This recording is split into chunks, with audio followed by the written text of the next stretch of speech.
Se multiplicarían los asistentes y está resultando al revés. Será por la amenaza de lluvia.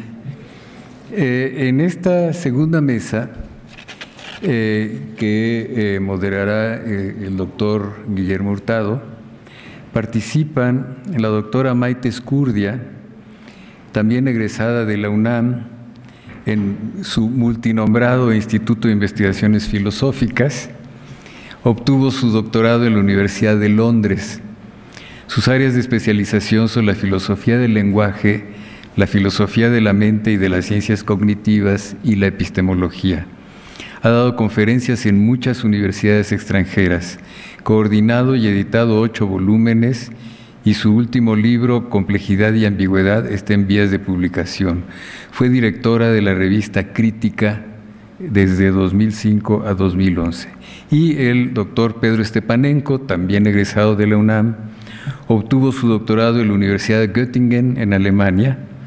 Sus áreas principales de estudio son la epistemología y la filosofía de la mente. Fue director del Instituto de Investigaciones Filosóficas. Entre muchos artículos publicados en revistas especializadas de México y el extranjero, se pueden citar sus libros Categorías de autoconciencia en Kant y una selección de obras titulada Schopenhauer en sus páginas. Muchas gracias por haber aceptado la invitación.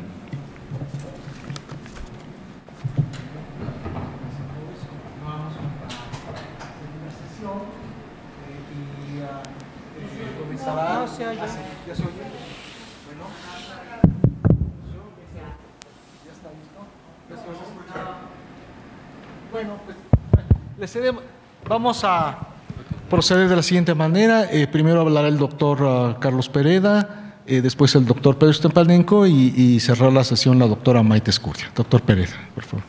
Bueno, buenas tardes. Yo ante todo quería agradecer a Luis Fernando Lara por la iniciativa de invitarnos a todos nosotros a hablar sobre los filósofos del Colegio Nacional, que en parte son gran parte de los filósofos mexicanos de los últimos tiempos. Nosotros vamos a hablar los básicamente de Fernando Salmerón, Alejandro Rossi, Luis Villoro y Ramón Xirau. Y yo comenzaré por hacer un rápido retrato de conjunto, algo así como un retrato de familia, aunque como en todas las familias hubieron divergencias y conflictos. Luis Villoro, Fernando Salmerón, Alejandro Rossi y Ramón Xirau fueron 4 de las personalidades que más influyeron en el pensamiento y en muchas instituciones educativas de la segunda parte del siglo XX mexicano. Los 4 fueron discípulos de José Gaos, el filósofo español transterrado en México después de la derrota de la Segunda República, discípulo de Ortega y Gasset, y que, entre otras traducciones, Gaos tradujo en su momento un libro extremadamente influyente, El ser y el tiempo de Heidegger.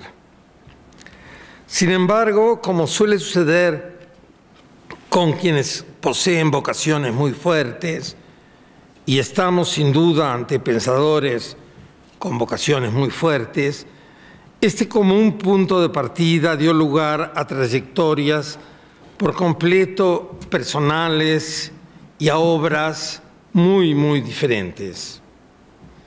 Tampoco debe disminuir esas diferencias que a estos 3-4 pensadores les interesó sobre todo atender el fenómeno del lenguaje, pero cada uno lo hizo de manera muy diferente que los otros.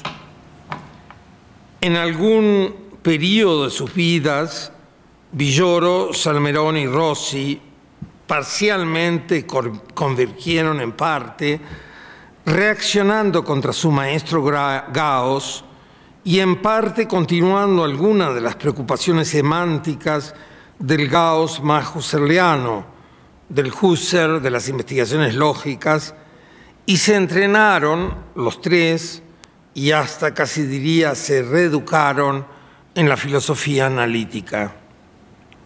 Pero este entrenamiento y esta reeducación pronto también los llevó por caminos muy diferentes.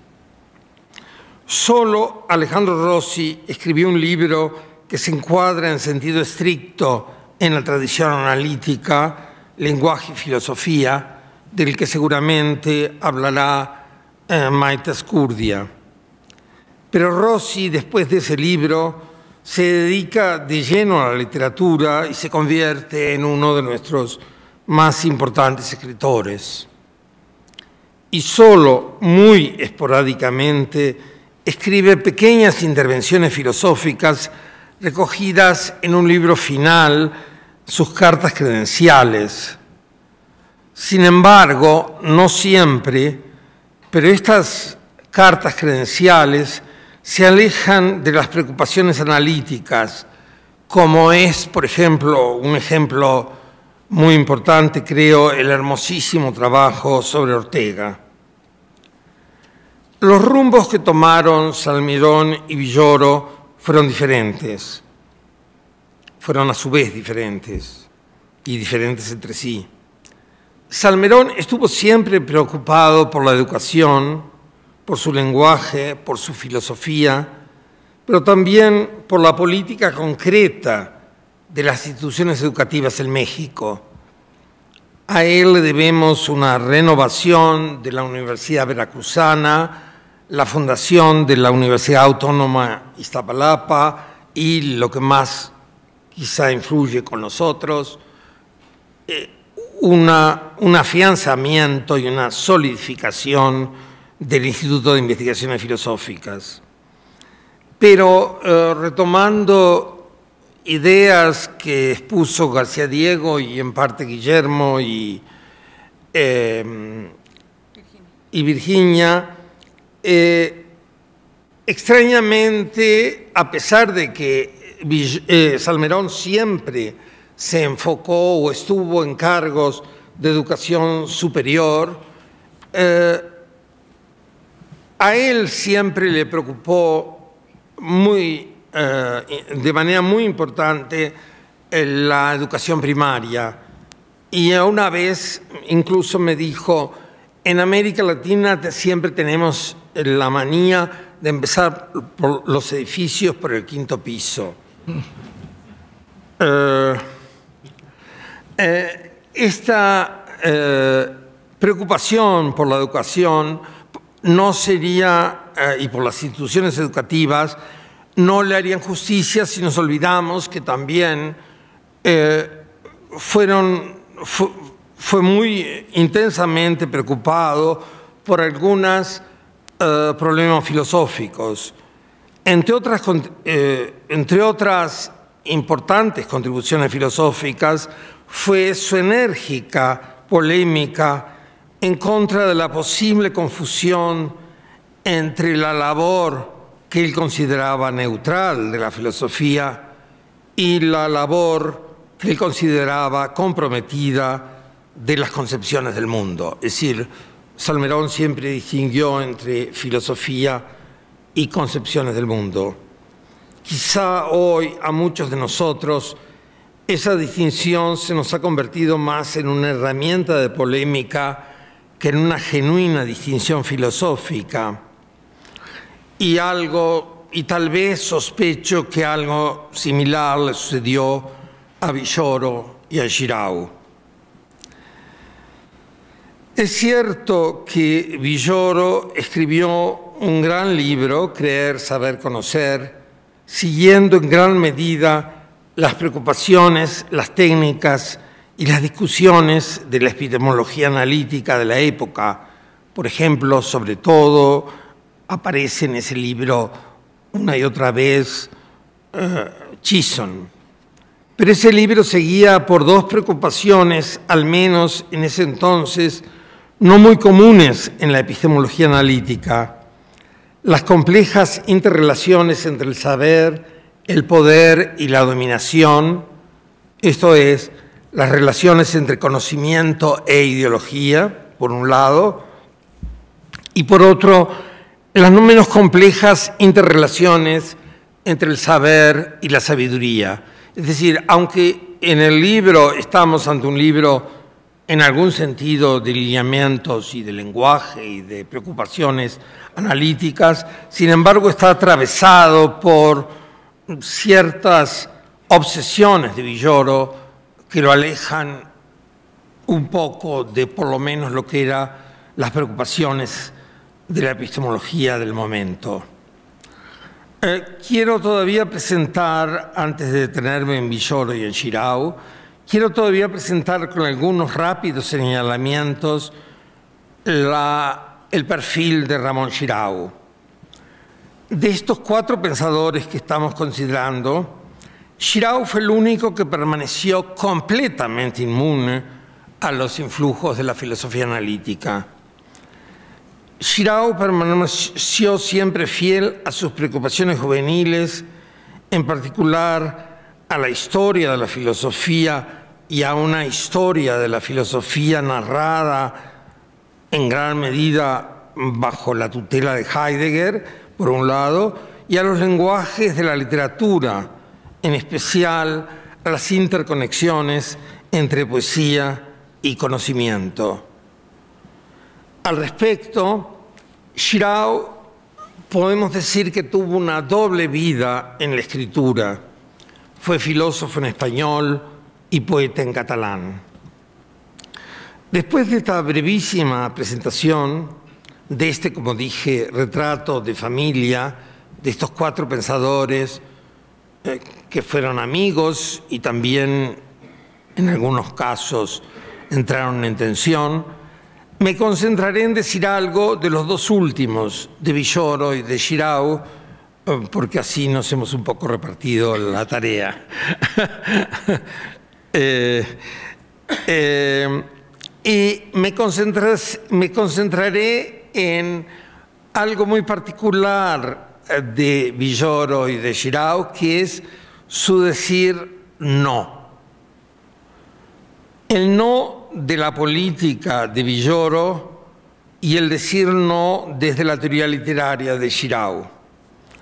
Pero pese a las enormes diferencias de ese decir no de ambos pensadores, se trata de un no profundamente, arraigadamente existencial, que es un no de la autoafirmación. De autoafirmación frente a estructuras corruptas de la sociedad, sobre todo en Villoro, y de autoafirmación frente a tradiciones que no nos conviene y que nos confunden en Xirau. Luis Villoro, para llegar a este momento de decir no, partió de algunas preocupaciones urgentes del México de su juventud. Esos turbulentes y esperanzadores finales de la mitad del siglo XX. Testimonio de ello dan sus 2 primeros libros, Los grandes momentos del indigenismo en México, de 1950, y El proceso ideológico de la independencia, de 1953. Es notorio que la inquietud por la ideología y por la Revolución Mexicana como gestadores de las virtudes, pero también de los vicios del México posterior, del México tal vez todavía presente, nunca lo abandonó. Y se sabe, la preocupación por el México indígena y en general por la pluralidad de las culturas, por lo que él le gustaba llamar la impureza necesaria de toda cultura viva y sus consecuencias, fue una de las preocupaciones, casi diría obsesivas, y en sus últimos años, el problema sobre el cual constantemente pensó, escribió y actuó. Sin embargo, por un tiempo, Villoro en apariencia, aunque, repito, solo en apariencia, dejó a un lado esas urgencias y se lanzó hacia los peligros, no exagero con la palabra, del pensamiento abstracto y sus numerosas exigencias técnicas. Porque hay que decirlo ya y con la mayor claridad. Villoro en ningún momento confundió la filosofía con el manifiesto, ni, lo que es mucho peor, con esa culturilla facilona y estridente que en los medios masivos de comunicación con frecuencia se quiere hacer pasar por tal. Para él la filosofía nunca se disolvió en pan y circo, en confusión conceptual que para entretener mejor se disfraza de provocación.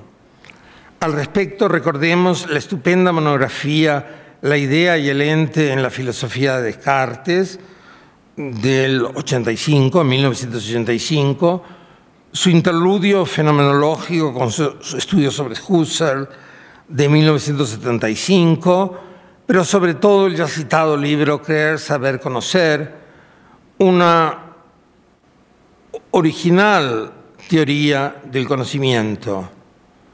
No obstante, por valiosas que sean estas obras, y en mi opinión lo son en alto grado, acaso la última sea uno de los mejores libros de filosofía sistemática escritos en lengua castellana, estas no eran para Villoro más que una manera de hacer uso de la estrategia de los rodeos. Porque Villoro nunca partió pensando no volver a las preocupaciones morales y políticas de su juventud. Así, en algunos de sus últimos libros, El poder y el valor, fundamentos de una ética política, Estado plural, pluralidad y culturas, o los retos de la sociedad por venir, sin apearse del rigor, Villoro vuelve con vehemencia a sus inquietudes de su juventud y a decir, como señalaba al comienzo, un no a los muchos vicios que aquejan a las sociedades del porvenir. Es interesante señalar que en El poder y el valor, lo que él que tiene como subtítulo Fundamentos de una ética política, Villoro estudia cómo podemos tener dos tipos básicos de asociaciones: las asociaciones para el orden y las asociaciones para la libertad. Y justamente después de criticar aquellas sociedades que solo se articulan en asociaciones para el orden, Villoro en las asociaciones para la libertad justamente pone de manifiesto qué importante es la capacidad de decir no, la capacidad de negarnos tanto a la situación que nos rodea como a la tradición a la que pertenecemos.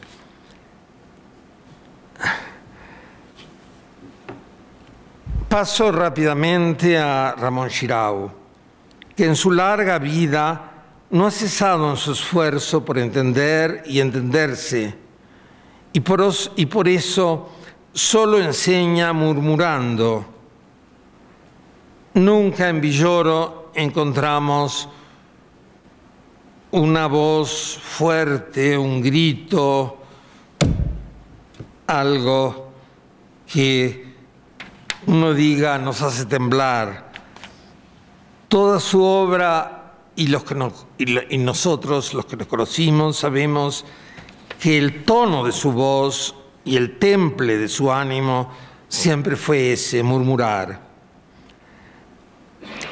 Sin embargo, nadie que se acerque con simpatía y paciencia dejará de ser tocado por su temblorosa intensidad.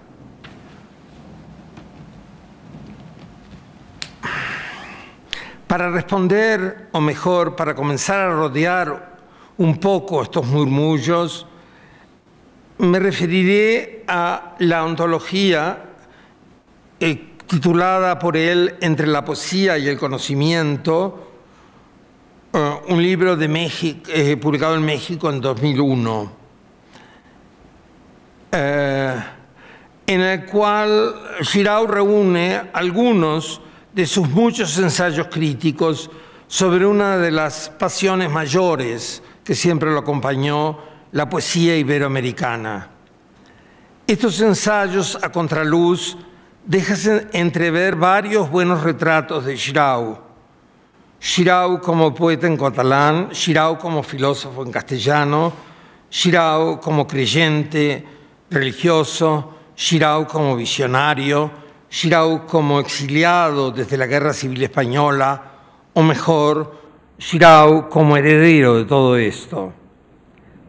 Como las y los otros herederos, las lecturas de Giraud se nutren y también reaccionan frente a dos herencias opuestas pero convergentes de nuestra tradición, la herencia griega y la herencia judeocristiana. Giraud, el heredero, no elige entre ellas. Como seductor que busca entendimiento y miradas, con razón modesta, las recoge a ambas. Así, por ejemplo, recoge en un precioso ensayo sus comentarios al gran poema de Alfonso Reyes, tan amigo de Giraud, por otra parte, 5 vías a Ifigenia cruel. Giraud descubre en el poema de Reyes una doble libertad y por eso decía que al hablar de Villoro y Giraud me iba a concentrar en su elogio de la libertad de ambos, sobre todo en Villoro política, en Giraud más incluyente, más antropológica. La libertad como capacidad de autoconstituirse de los animales humanos.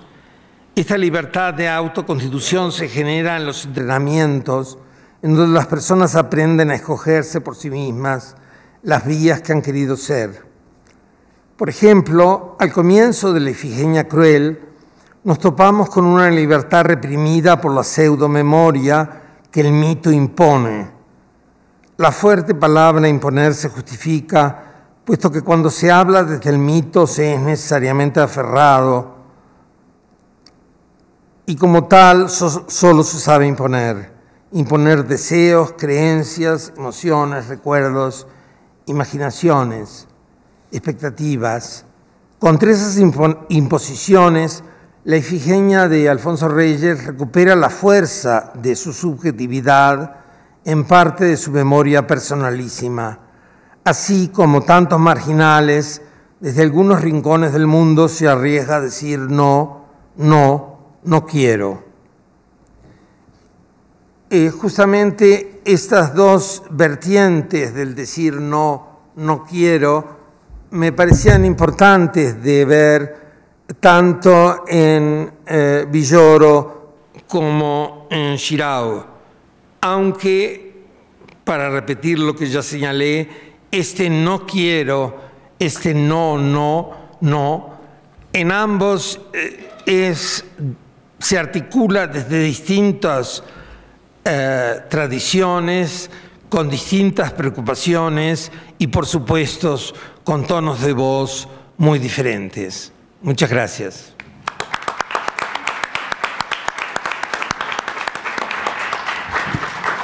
Muchas gracias. Ahora le toca al doctor Stepanenko.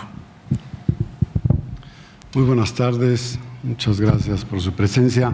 Bueno, para mí es un honor participar en las celebraciones de los 75 años de la fundación del Colegio Nacional, recordando a quienes han representado la filosofía en esta institución.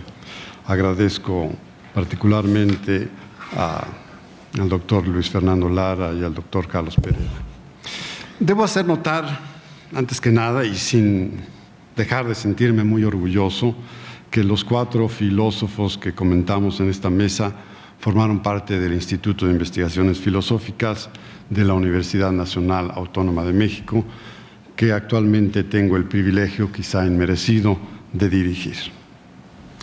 Destaco este hecho porque si es posible hablar de renovación en un sentido más amplio que el mero reemplazo generacional, se trata de un cambio estrechamente ligado a la historia de nuestro instituto, en particular a la recepción de la filosofía analítica. 3 de nuestros filósofos acogieron con entusiasmo esa forma de hacer filosofía que enfatizaba el planteamiento preciso de problemas, el análisis de los términos y conceptos empleados en ello, la exploración objetiva de soluciones y, sobre todo, el cuidado de una argumentación correcta. Los 3 vieron en esta manera de hacer filosofía una salida, entre otras cosas, del existencialismo que en México había derivado, por un lado, a la filosofía como confesión personal de su querido maestro José Gauss, y por otro, con una mezcla de historicismo a lo que Rossi llegó a llamar el enredo de la ontología del mexicano. Es cierto que la fenomenología de Husserl también hubiera servido para tomar distancia de esos excesos y de hecho constituyó hasta cierto punto un puente para introducir la filosofía analítica. Tanto Villoro como Salmerón y Rossi estudiaron a Husserl e incluso escribieron sobre él, al igual que Gauss. Pero fijar una posición distante a la de su maestro, quien, por cierto, no simpatizaba con la analítica, parece haber sido importante para ellos, y el mismo año en que Gauss muere, en 1969, apareció publicado un texto en el cual Salmerón sostenía que la filosofía continental europea, ese es el término que utiliza Salmerón desde entonces, la filosofía continental europea, refiriéndose con esta expresión sobre todo al historicismo y al existencialismo, se había agotado en México a través de la obra de Gauss. Exagerando un poco, podríamos decir que con esta toma de posición cometieron un parricidio intelectual. Al reconstruir la historia de este giro, en un texto publicado en 1991, Salmerón fija como uno de los primeros pasos en la recepción de lo que él llamaba análisis filosófico, justo un homenaje a Edmund Husserl que tuvo lugar en 1959 y que celebraba el centenario de su nacimiento, el nacimiento de Husserl. Un homenaje en el que participaron Rossi y Villoro, cuyas intervenciones vale la pena recordar, aunque sea muy brevemente, porque la justificación para introducir y fomentar esa nueva filosofía tiene un eco, o incluso es deudora del alegato que Husserl emprende en contra de la filosofía en cuanto a concepción del mundo, en contra del historicismo de Wilhelm Dilthey, en un texto titulado La filosofía como ciencia estricta, que fue precisamente el tema en el cual se concentró el homenaje, que además estaba dentro del contexto del Seminario de Filosofía Moderna que dirigía José Gauss. La tentación del filósofo fue el título de la participación de Rossi y en ella enfatiza las críticas de Husserl a la filosofía como concepción del mundo por tratarse de una visión que busca respuestas rápidas a problemas espirituales personales y por ello impide que la filosofía aspire a ser una ciencia, un conocimiento objetivo. Del lado de Husserl, en esta batalla coloca además los nombres de Reichenbach, Wittgenstein y Feigl, Herbert Feigl, que es hoy un filósofo medio olvidado, que fue leído, sin embargo, por ellos con mucho cuidado, porque les permitió conceptualizar en buenos términos la diferencia entre estas visiones antagónicas de la filosofía. Ciencia radical y sabiduría fue el título de la ponencia de Luis Villoro.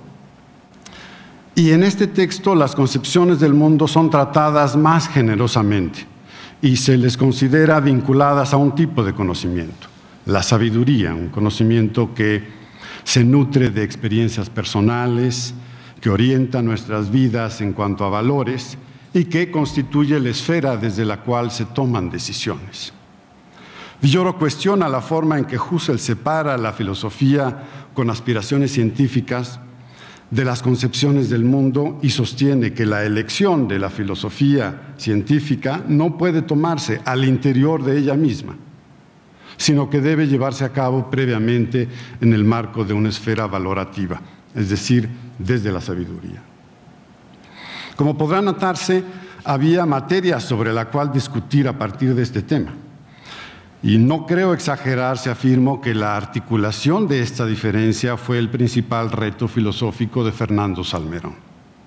En efecto, Salmerón había incursionado por el historicismo con su libro Las mocedades de Ortega y Gasset, por la fenomenología y el existencialismo, en una serie de trabajos sobre el lenguaje, pero no fue hasta su libro titulado La filosofía y las actitudes morales, que estamos viendo en la pantalla. Eran portadas más bonitas, por cierto. No fue sino hasta La filosofía y las actitudes morales cuando Salmerón adoptó francamente y defendió una posición filosófica como propia. En el primer capítulo de este libro presenta 3 exigencias que debe cumplir la investigación filosófica para mantener sus aspiraciones científicas. La refutabilidad de sus enunciados, para que tenga sentido la evaluación crítica, el avance fragmentario de su análisis, es decir, evitar la tentación de abandonar todo presupuesto en busca de una fundamentación radical, que eso lo aleja en parte de la fenomenología, y el reconocimiento colectivo de herramientas para evaluar soluciones a los problemas. En su informe de 12 años como director del Instituto de Investigaciones Filosóficas, Salmerón comenta que este trabajo con estas exigencias fue motivado por la perplejidad que le causó presenciar una reunión de investigadores del Centro de Estudios Filosóficos, antecesor de nuestro instituto, en la cual sesión se discutía sobre la naturaleza de la investigación filosófica. A grandes rasgos vio que aquello era un caos, yo creo. Esto es una muestra clara de lo que Rossi alguna ocasión comentó sobre Salmerón. Su trabajo institucional era su filosofía práctica, una forma de ejercer la filosofía en otro medio. En efecto, Salmerón transformó el centro en instituto con estas convicciones y por ello decidió con Rossi fomentar la filosofía analítica mediante la formación de nuevas generaciones que estudiaran en universidades anglosajonas y con estancias frecuentes de profesores visitantes. El nuevo enfoque permitía también una más estrecha colaboración con las áreas científicas de nuestra universidad y desde entonces se elaboró el proyecto para la creación de un posgrado en Filosofía de la Ciencia. Se fundaron la revista Crítica y la colección Filosofía Contemporánea, que ha difundido en español el trabajo de autores como George Moore, Gottlob Frege o Ludwig Wittgenstein, autores imprescindibles de esta tradición. El compromiso de Salmerón con el nuevo enfoque fue, pues, fundamental desde el punto de vista institucional. En cuanto a la filosofía como concepción del mundo, Salmerón la caracteriza como la expresión de una actitud moral. En esta formulación confluyen ideas de muy diversas fuentes, del concepto de actitud desarrollado por la psicología social, del positivismo lógico, que separaba radicalmente los asuntos teóricos de las reflexiones vinculadas con la práctica, del perspectivismo del joven Ortega y Gasset, que enfatizaba la necesidad humana de hacerse de una representación del mundo como respuesta al desamparo que produce preguntarse por él, y más significativamente de la filosofía de su profesor José Gauss, que veía en los sistemas metafísicos ese intento siempre fallido por contar con una imagen completa de la realidad que le dé sentido a nuestras vidas. Quien adopta una actitud moral, sostiene Salmerón, se compromete a mantener una cierta coherencia entre juicios valorativos, experiencias emocionales, acciones y decisiones. Para adoptar una actitud moral, se requiere aceptar tácita o explícitamente un entramado de creencias que presenten al mundo como un campo de motivos para la acción. La filosofía como concepción del mundo es la expresión conceptual y sistemática de esta visión. Salmerón dedicó varios trabajos a la exposición de estas actitudes en varias figuras de la ciencia y la filosofía contemporáneas. Entre ellos hay uno sobre Albert Einstein a partir de su libro Out of My Later Years, otro sobre Jean-Paul Sartre, en donde se encuentra una sorprendente cita de una carta que Sartre le dirige a Janson, en la cual afirma lo siguiente, algo que Salmerón venía repitiendo durante mucho tiempo: no hago, dice Sartre, ninguna diferencia entre la actitud moral que un hombre ha elegido y lo que los alemanes llaman Weltanschauung, lo que en español se traduce como concepción del mundo. Pero, sin lugar a dudas, la filosofía como concepción del mundo que más tiempo y cariño le dedicó fue a la de José Gauss, sobre la cual no solo escribió muchos textos, sino que inició la edición de sus obras completas, de la cual se hizo cargo hasta su muerte.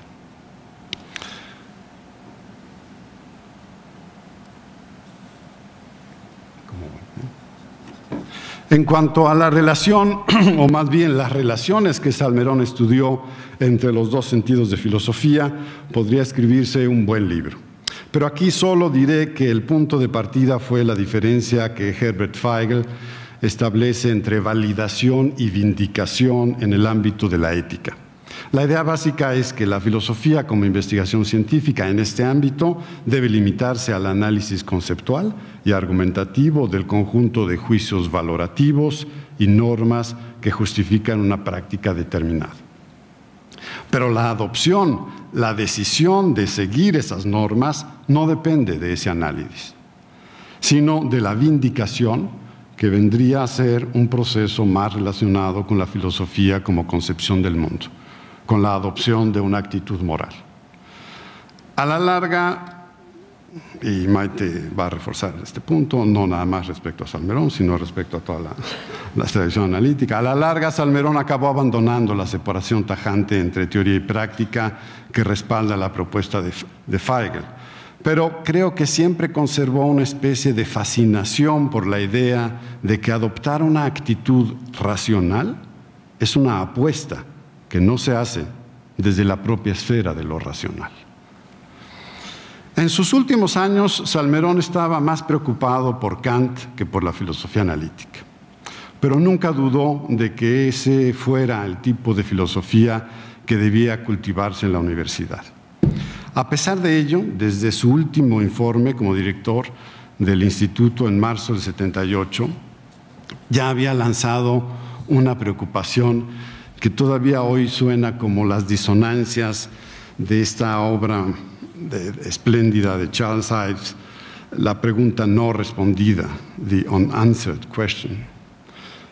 Dice Salmerón ahí, lo que no pudo corregir la reorganización de crítica de la revista fue una falla de fondo que poco a poco habíamos llegado a percibir los fundadores: el escaso peso de la revista en la vida cultural hispanoamericana.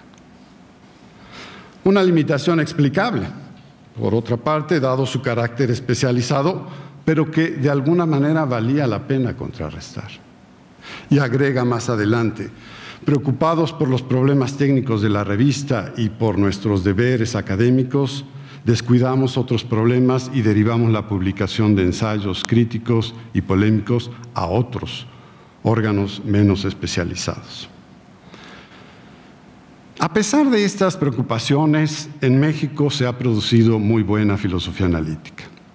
Uno de los libros que más impacto, si no es que el más impacto ha tenido, escrito desde esta tradición, en México es, sin lugar a dudas, Creer, Saber, Conocer, al que ya se refirió Carlos Pereira, de Luis Villoro. Con su característica honestidad intelectual, Villoro abordó temas clásicos de epistemología, adoptó posiciones francamente polémicas y trató de ser consecuente, lo más consecuente con ellas, de tal manera que logró convocar a una porción muy considerable de la comunidad filosófica mexicana a discutir esta obra. Además, sigue siendo un libro con el cual se puede enseñar teoría del conocimiento en cualquier universidad iberoamericana y de hecho se hacen varias de ellas. Entre los temas que trata están la naturaleza de las creencias, la definición del conocimiento como creencia verdadera justificada y los contraejemplos que se le pueden dar a esta definición. Una ética de la creencia, la diferencia también entre ciencia y sabiduría, que coincide a grandes rasgos con los dos sentidos de filosofía a los que me he referido en la obra de Salmerón. Entre las posiciones polémicas que adopta está su propuesta de evitar los contraejemplos a la definición de conocimiento, eliminando a la verdad como una condición independiente de la justificación. Es decir,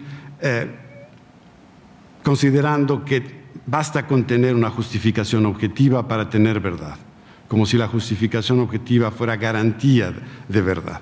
Y con esta maniobra a muchos nos parece que Villoro defiende un relativismo epistémico y gran parte de las polémicas han girado alrededor de ello, a pesar de que no renuncia a la verdad como algo independiente del conocimiento. No voy a ahondar más en ello porque no me queda mucho tiempo. Otra de las cosas que me parece polémicas, no por ello incorrectas de ninguna manera, es decir, se puede seguir enseñando filosofía y enseñando también el carácter polémico de la filosofía leyendo el libro de Villoro. Pero otro de los puntos polémicos es una de las normas de su ética de la creencia que dice: todo sujeto debe respetar a los demás, debe respetar que los demás se atengan en sus creencias a sus propias razones tal como se le presentan, aunque no las comparta. Y esto tiene que ver con una crítica que hace al cientificismo, que consiste en imponer de alguna manera las razones de la ciencia aún en comunidades de gente que no comparte el pensamiento científico. El tema que constituye el marco más amplio en el cual se inscribe este libro, y me atrevería incluso a decir que representa lo que le da unidad a la obra de Villoro, es el de las creencias o del pensamiento en general como instrumentos de dominación o de emancipación. En efecto, en el prólogo a la primera edición de Creer, Saber, Conocer, de 1982, sostiene que hacía 3 años se había propuesto, lo cito, estudiar las relaciones entre el pensamiento y las formas de dominación. Pero creo que esta preocupación se encuentra ya en su primer libro, el de los grandes problemas del indigenismo.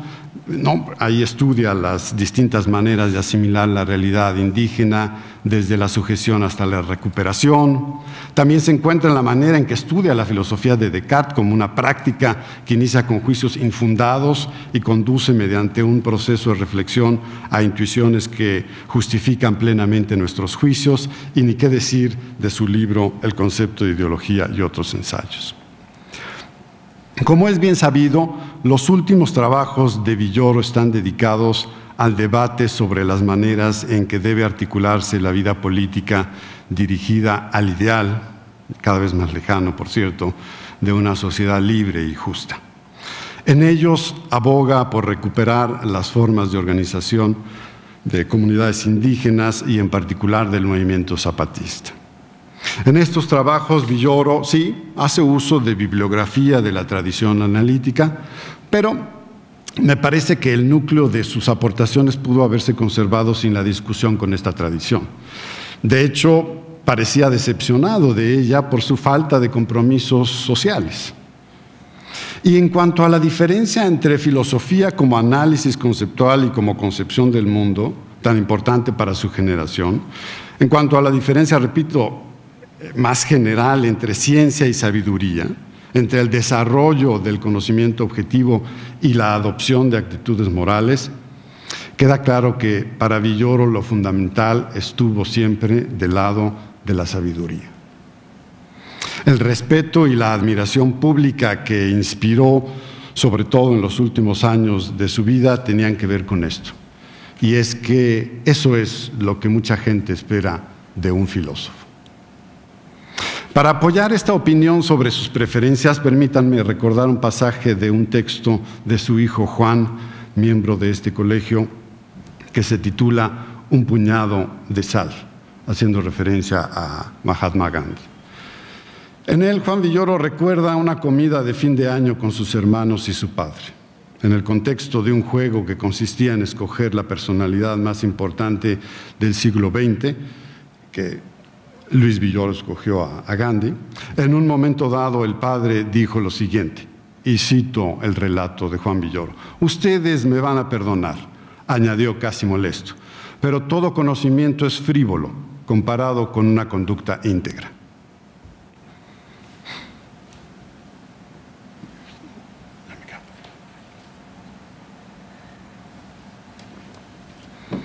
Quien se mantuvo al margen de la saga sobre la recepción de la analítica en México fue Ramón Xirau. Y digo al margen y no ajeno, y en eso no coincido con Carlos, porque no la ignoró e incluso escribió algún texto sobre Wittgenstein. Pero no participó del entusiasmo de haber encontrado una nueva manera de hacer filosofía. Más bien la vio como una expresión más de las múltiples transformaciones que ha sufrido la filosofía a lo largo de su historia.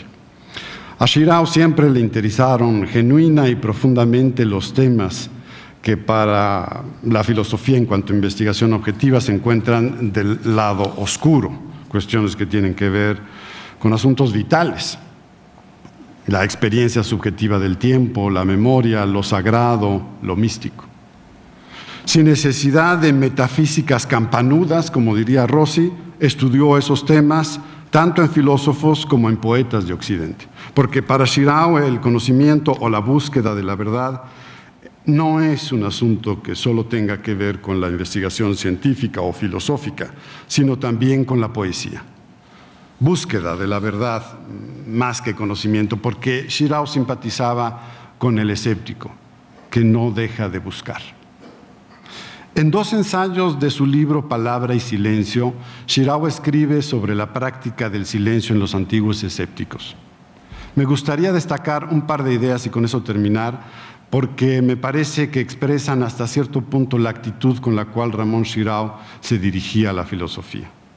En uno de estos ensayos, el primer acercamiento, digamos, al silencio del escéptico, en ese ensayo es interpretado como una actitud vital cercana a la del místico. Ambos piensan, y cito, que lo auténtico, agregaría yo, la verdad, la realidad, es inefable. Pero el místico intenta expresar su experiencia de lo indecible por aproximaciones. El escéptico, en cambio, es radical, calla, vuelvo a citar, y se aísla en su mundo interior porque todo decir le parece imposible. Anula la posibilidad misma de juzgar. Y gracias al ejercicio de la duda alcanza la ataraxia, que podríamos describir como una contemplación silenciosa. Esta caracterización del silencio escéptico está claramente inspirada en la legendaria figura de Pirrón, pero no puede adjudicarse a sus seguidores como Enesidemo, Agripa o Sexto Empírico, porque a ellos les gustaba argumentar, les gustaba mucho argumentar en contra de quienes afirmaban saber, y esta práctica no parece silenciosa. Sin embargo, en el otro ensayo de Palabra y Silencio, Xirau presenta el silencio del escéptico de una manera distinta, que resulta compatible con este gusto por la argumentación. De acuerdo con esta nueva caracterización, el escéptico es silencioso porque no pretende convencer, sino disolver, deshacer, liberar de las creencias. Y creencias aquí no me estoy refiriendo a las creencias religiosas, sino a las creencias sobre cualquier cosa. En este sentido, la contemplación silenciosa puede entenderse como una búsqueda permanente de razones en una y otra dirección que no cae nunca en la tentación de fijar posiciones, en la tentación de concluir con la aceptación de creencias. Xirau no ignora que Sexto Empírico caracterizaba la afasia, el término griego que traducimos como silencio, y que si buscamos en Google siempre va a salir la enfermedad de no poder hablar, ¿no? Que es un problema psicológico. Es muy difícil encontrar el sentido filosófico de la afasia. Pero Sexto Empírico caracterizaba la afasia, y Xirau no ignoraba eso, como no asentir, como no afirmar nada, como evitar tomar posición con respecto a la verdad de cualquier proposición. En este sentido, el filósofo silencioso es el que no juzga, el que no toma una posición y pretende convencer a otros de la validez de esa posición. En este ensayo, Xirau contrasta la actitud del escéptico con la del sofista. Y con ello nos da una clave muy importante, creo yo, para comprender este segundo sentido del silencio escéptico. El sofista, sostiene Xirau, es un dubitador profesional que argumenta en contra o a favor de cualquier cosa una vez que ha sostenido la imposibilidad de la verdad. En este sentido, los sofistas son ruidosos, sus argumentos son puro ruido, porque pretenden convencer de algo que ellos mismos no creen. Los escépticos, en cambio, son silenciosos porque no les interesa convencer. Tampoco niegan la posibilidad de la verdad, simplemente suspenden el juicio. Su práctica argumentativa busca cuestionar la seguridad del otro y, en el mejor de los casos, liberarlo de sus propias creencias. Uno de los tropos o modos que los escépticos recomiendan para este fin es la exposición de diferentes puntos de vista. La diversidad de enfoques puede ser usada, de acuerdo con ellos, como un medio para disolver creencias, para propiciar la contemplación silenciosa. A mí me gusta pensar en Ramón Xirau como un filósofo que hace uso de este tropo para recomendar el silencio a quienes hacen ruido, a quienes pretenden convencer sin tener convicciones, pero también para aligerar las convicciones e incluso deshacerse de ellas y de esta manera poder entender mejor las cosas. Gracias.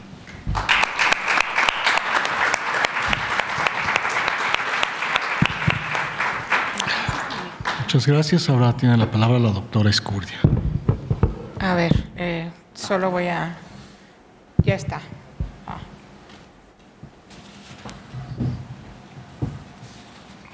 Entonces, hacia acá, creo que hacia acá funciona la cosa.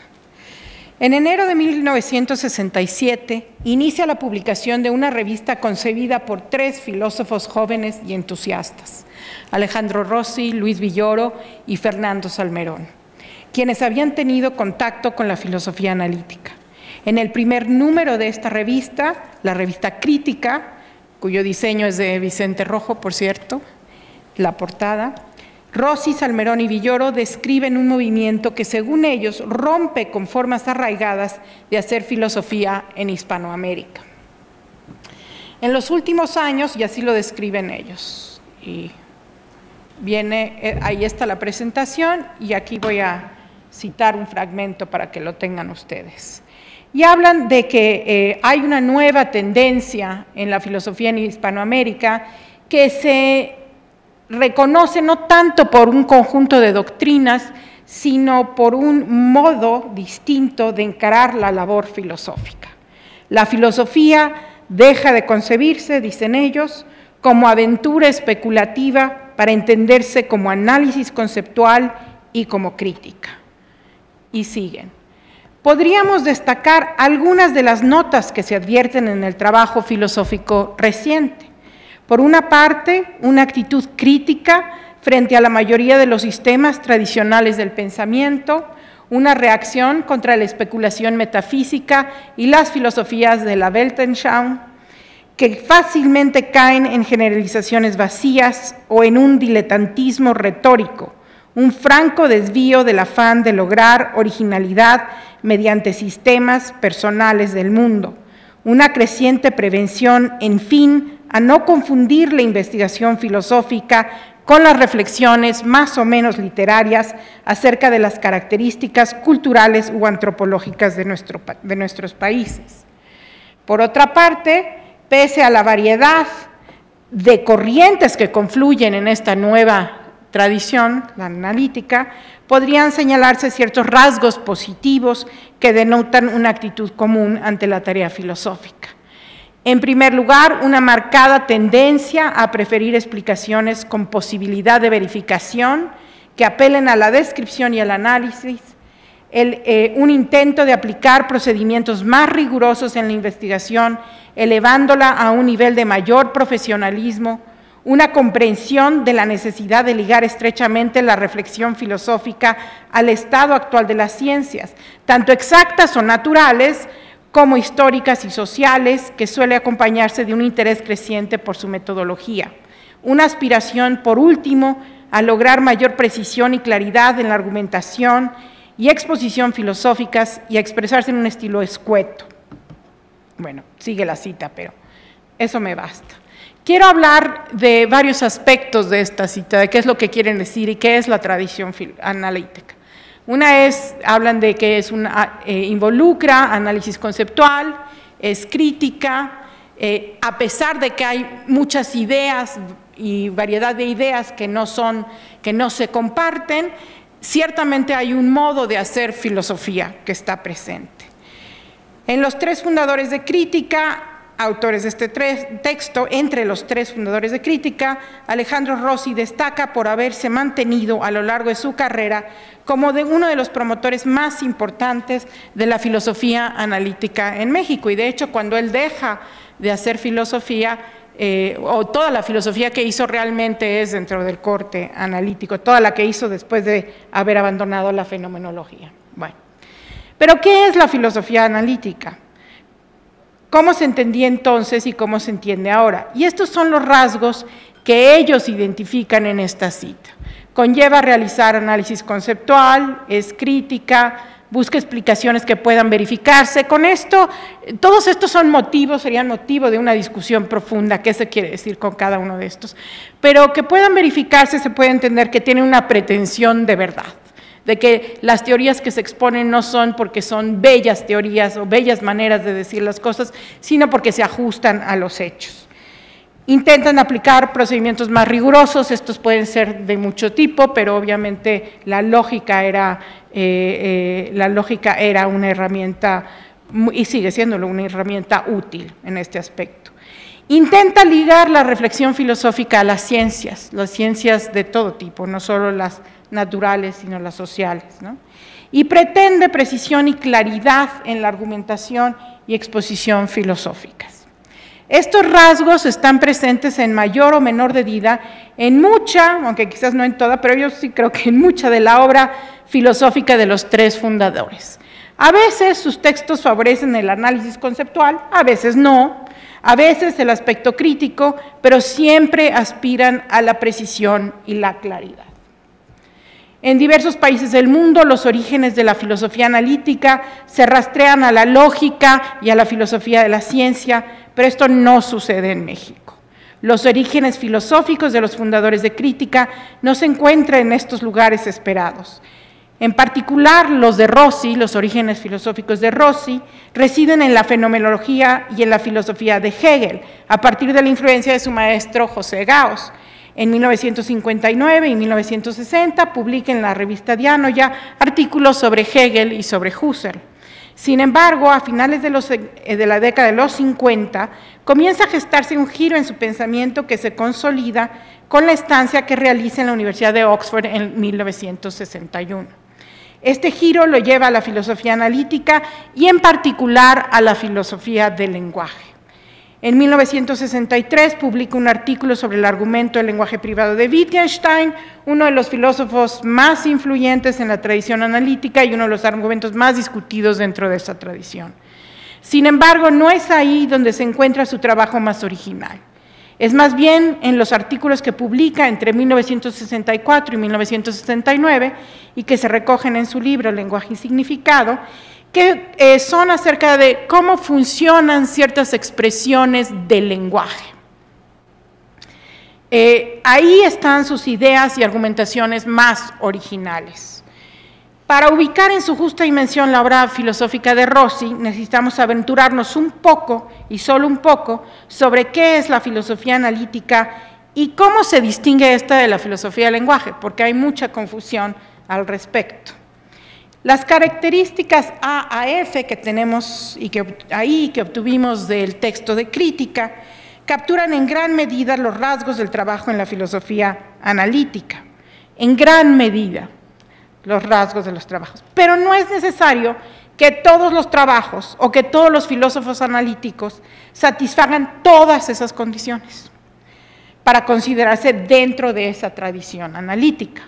Los rasgos propuestos requieren precisión y aclaraciones y algunos filósofos aspiran a unos rasgos más que a otros, pero en general es correcto decir que más que ofrecer visiones completas del mundo, la filosofía analítica aspira a ofrecer explicaciones que puedan resultar falsas o que puedan resultar verdaderas, o sea, que puedan contrastarse de alguna manera, y que usan procedimientos rigurosos, que aspiran en gran medida, unos más, otros menos, unos vínculos con la ciencia, vínculos complejos. Pero creo que ninguno de estos rasgos es esencial para un trabajo en filosofía analítica, sino simplemente tener predominantemente estos rasgos y un poco ver qué autores cita uno, qué argumentos discute uno. Ustedes quizá objeten a mi laxitud en el cumplimiento de estas características y dirán, pero seguramente el rasgo A, realizar análisis conceptual, es esencial para considerarse un trabajo en filosofía analítica. El análisis conceptual es necesario para la filosofía analítica, dirían. Es prácticamente definicional. Hacer filosofía analítica es hacer análisis conceptual. Creo que esta idea de la filosofía analítica es popular entre quienes no hacen filosofía analítica, pero es equivocada. La filosofía analítica conlleva una manera de hacer filosofía que se caracteriza por un estilo más que por un conjunto de ideas o incluso un método filosófico específico. Hoy en día, algunos de los que nos consideramos trabajando en la tradición analítica, rara vez hacemos análisis conceptual, pero ciertamente, y hablo por mí, queremos explicaciones que sean verdaderas, pretendemos precisión y claridad en los argumentos y la exposición filosóficas. Somos críticos de explicaciones y de argumentos donde ninguno de nuestros antecesores intelectuales están a salvo, ni Frege, ni Russell, ni Wittgenstein. En este sentido, somos altamente irreverentes. Y ligamos nuestras reflexiones a las ciencias empíricas. Estos son los ideales filosóficos que tenemos y que en mayor o menor medida logramos con nuestro trabajo. Realizar análisis conceptual supone un tipo de método, esa es otra cosa, es una cosa muy específica, un método filosófico un tanto limitante que pocos de quienes trabajan hoy en día en la tradición analítica utilizan. Sin embargo, no es casual que la filosofía analítica se llame así, analítica. Durante una época larga, justamente el método de análisis conceptual era central a ella. Y quiero dar un ejemplo de lo que sería un análisis conceptual, porque si no, todos estamos hablando un poquito en el aire, y es el siguiente. Entonces voy a dar un ejemplo que tiene que ver con una caracterización de lo que es conocer. Entonces, una manera de hacerlo es decir, bueno, vamos a ver cómo usamos o el concepto, o qué es el concepto de saber o de conocer. Aquí los estoy tomando juntos, ya Villoro nos da argumentos para pensarlos como diferentes, pero algo como Juan sabe que el Colegio Nacional se ubica en la calle de Donceles. Bueno, si alguien hace un análisis de lo que es conocer, con más elementos técnicos de los que les voy a ahorrar ahora, porque son complicados y engorrosos, decimos, bueno, Juan sabe que el Colegio Nacional se ubica en la calle de Donceles, sí, solo sí, pues ¿qué tiene que suceder? O sea, ¿qué es lo necesario y lo suficiente para esto? Bueno, que Juan crea que el Colegio Nacional se ubica en la calle de Donceles, que esa creencia que tiene Juan sea verdadera y que esté justificada. Y luego, claro, podemos empezar a decir, bueno, pero ¿qué es creer? Pues les voy a dar otro análisis de condiciones necesarias y suficientes para tener una creencia, qué se necesita para que esa creencia sea verdadera, entonces un análisis de lo que es verdad, qué es lo que es ser verdadero, y otro de la justificación, ¿sí? Entonces podemos ir en este método. Entonces, la idea del análisis conceptual es que pretende resolver el problema filosófico de qué es el conocimiento, ofreciendo condiciones aquí como estas, necesarias y suficientes, del concepto conocer. Para ello puede recurrir a la lógica formal y se ha enfocado en el lenguaje, en particular en las palabras o sintagmas para los lingüistas que expresan esos conceptos. En el caso de este ejemplo de epistemología se enfoca en el significado o uso de la palabra conocer. Eso es como se hacía el análisis conceptual.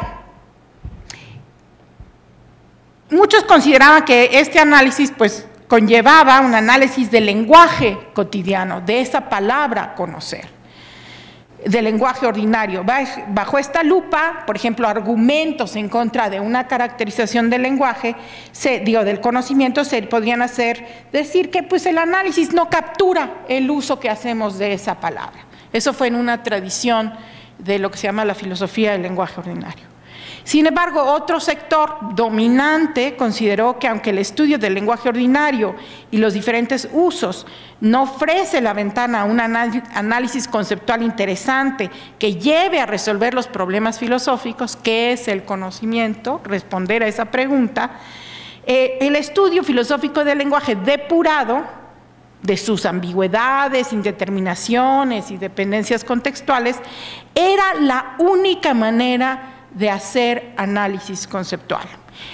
La razón era en gran medida que las palabras, por un lado, las palabras tienen la virtud de que expresan los conceptos. La palabra conocer expresa el concepto conocer, de conocimiento.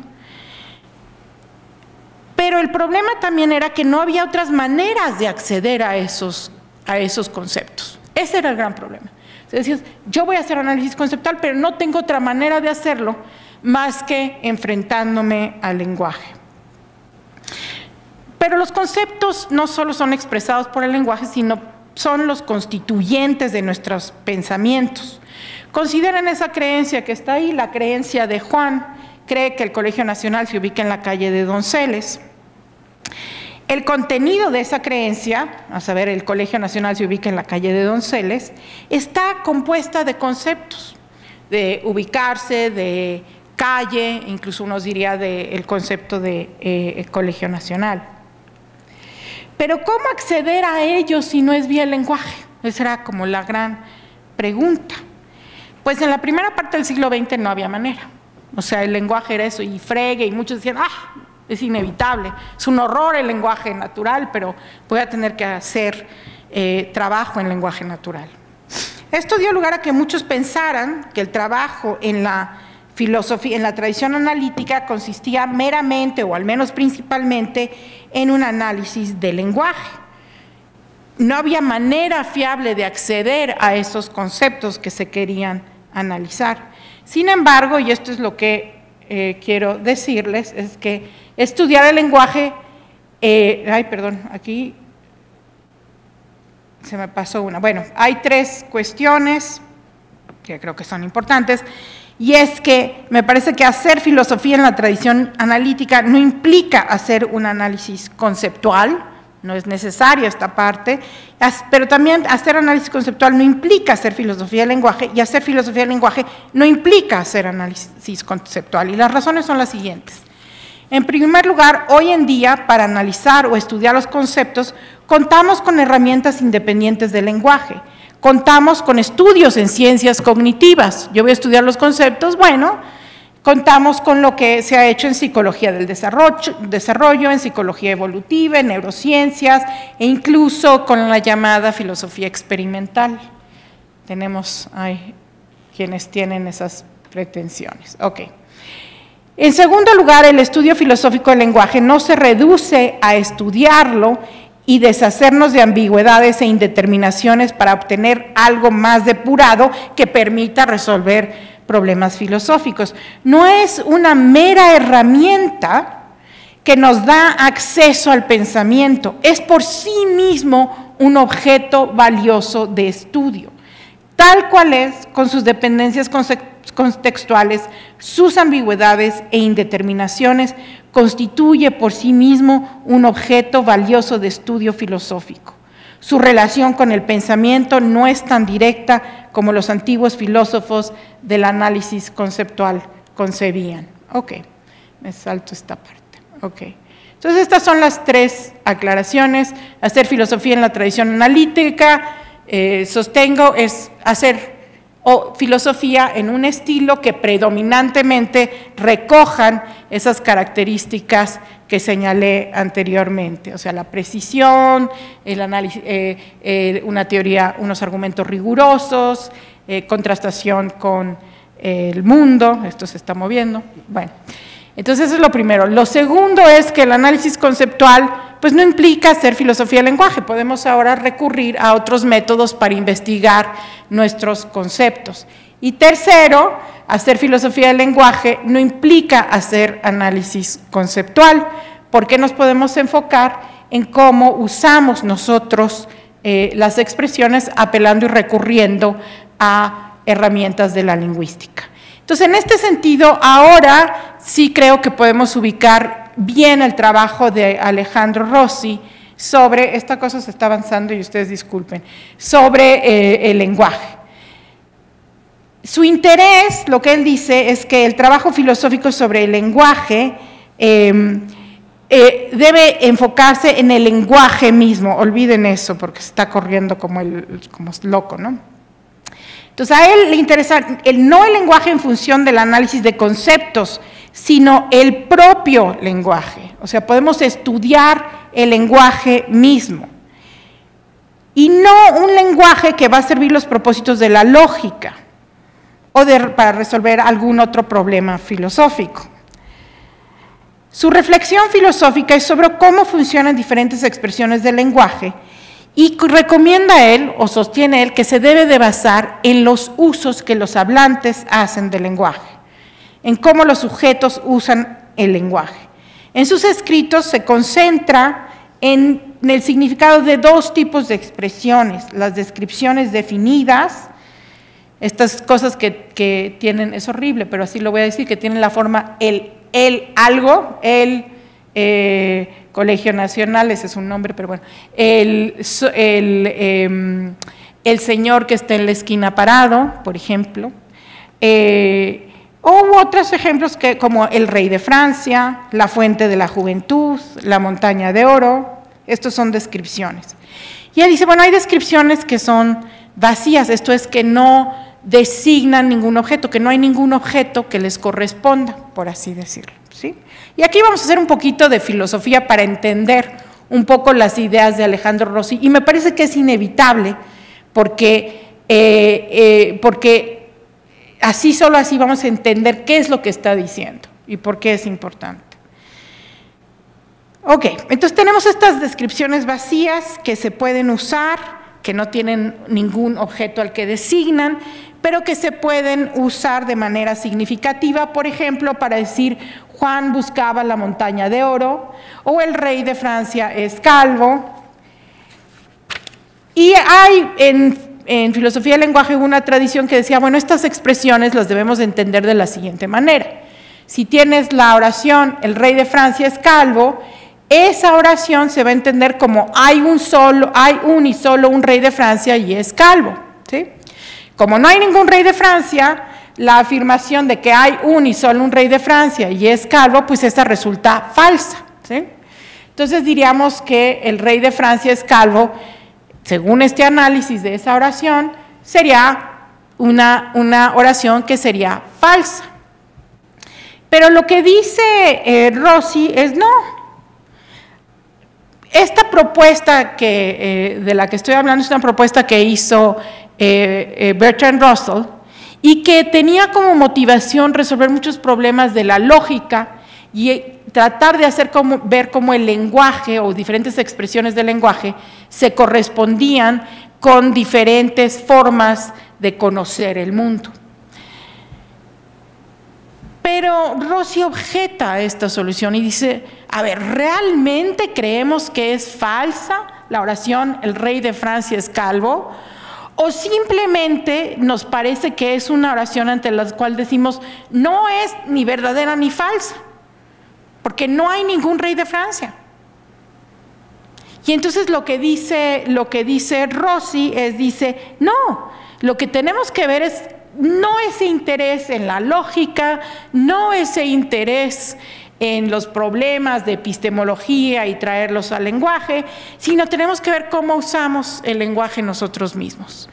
Y en la manera de usarlo, lo que nos vamos a dar cuenta es que la oración el rey de Francia es calvo simplemente carece de valor de verdad. Nos rehusamos a decir si es verdadero o falso, preguntamos más bien, ¿qué es lo que estás diciendo? ¿De qué estás hablando?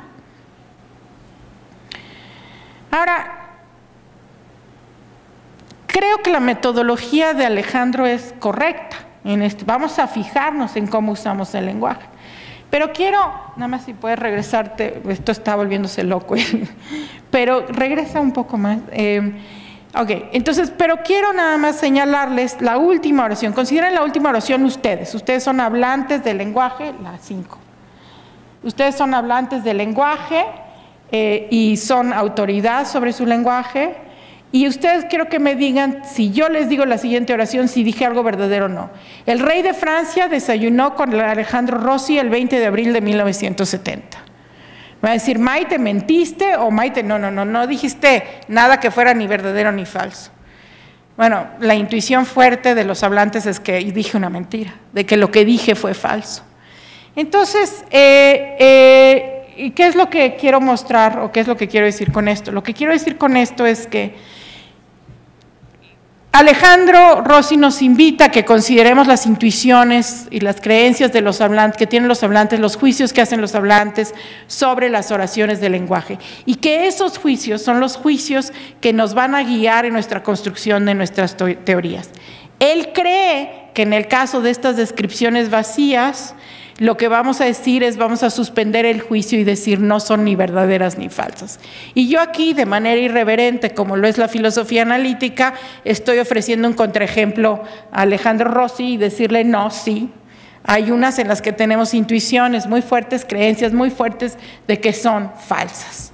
Entonces, esto no es, hago esto porque me gusta hacer filosofía analítica, porque la actitud es irreverente, pero porque de alguna manera estoy siguiendo el consejo de Alejandro Rossi.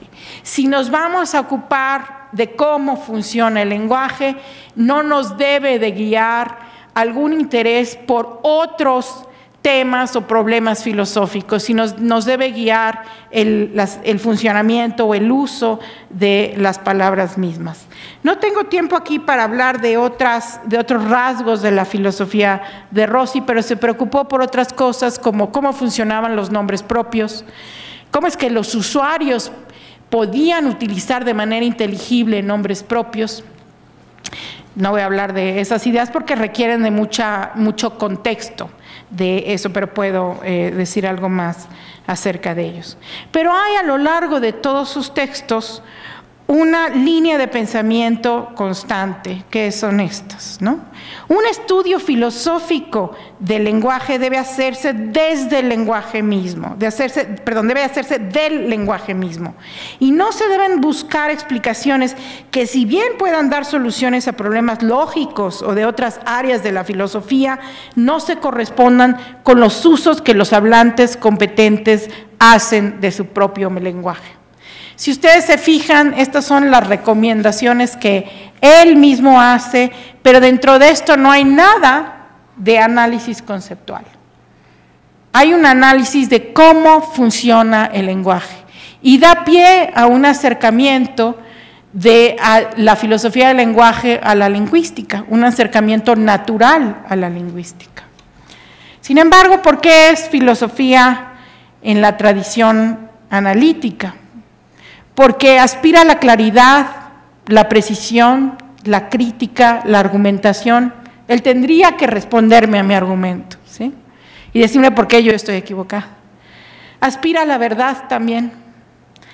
Esto se entiende como una aspiración a que las explicaciones que se propongan puedan venirse abajo con contraejemplos, por no casar con los hechos, o que se vengan abajo por deficiencias internas de las teorías. Estas aspiraciones, que de manera vacilante e imperfecta pretenden satisfacerse, conllevan un trabajo que, más que ofrecer visiones generales del mundo o teorías generales del mundo, enfrenta los problemas filosóficos uno a uno y poco a poco. Por ponerlo metafóricamente, el trabajo se construye de abajo hacia arriba más que de arriba hacia abajo. La obra filosófica de Alejandro Rossi es justamente un ejemplo de este estilo analítico. Se preocupa por cómo funcionan ciertas expresiones del lenguaje, ofrece argumentos, objeciones y contraejemplos, y ofrece explicaciones que tienen la pretensión de casar mejor con los hechos acerca del lenguaje. Su estudio filosófico del lenguaje está guiado por el lenguaje mismo, no como una herramienta para otro tipo de conocimiento filosófico. Desde este enfoque se ha desarrollado la filosofía del lenguaje contemporánea, dando pie a una interacción enriquecedora con la lingüística. Enfrentarse al lenguaje con esta perspectiva filosófica abre la puerta a que se retroalimente el trabajo de lingüistas de diferente índole, lingüistas teóricos, gente que trabaja en semántica, sintaxis, etc. Hoy en día, quienes trabajamos en filosofía dentro de la tradición analítica, en general interactuamos y nos retroalimentamos de las ciencias empíricas. Desafortunadamente, poco después de la publicación de su libro Lenguaje y Significado, Rossi dejó en gran medida de producir obra filosófica, y los que estaban aquí esperando de que yo hablara de su obra literaria, simplemente no me siento competente en este recinto, en ningún recinto, para hablar yo de la obra literaria. Ahora, su alejamiento de la filosofía, de la producción filosófica, más bien, no significó que abandonara su interés por la filosofía o por construir una comunidad sólida en la tradición analítica. Su participación e interés por Crítica, Revista Hispanoamericana de Filosofía, esta revista, fue constante, así como su interés en el desarrollo y evolución de la filosofía en el Instituto de Investigaciones Filosóficas, de donde provenimos la gran mayoría de los filósofos que hemos participado en estas dos mesas esta tarde, y donde laboraron la gran mayoría de los filósofos de los que hemos hablado. Se mencionaron los 4 de esta mesa, pero también Antonio Gómez Robledo, Eduardo García Maínez, fueron miembros de este instituto. Y yo creo que a todos ellos no estaríamos aquí presentes, ninguno de nosotros, no solo sin los filósofos del Instituto de Investigaciones Filosóficas, pero tampoco sin filósofos que les antecedieron o contemporáneos como Samuel Ramos, Vasconcelos y demás. Entonces a todos ellos pues les debemos un gran agradecimiento. Gracias.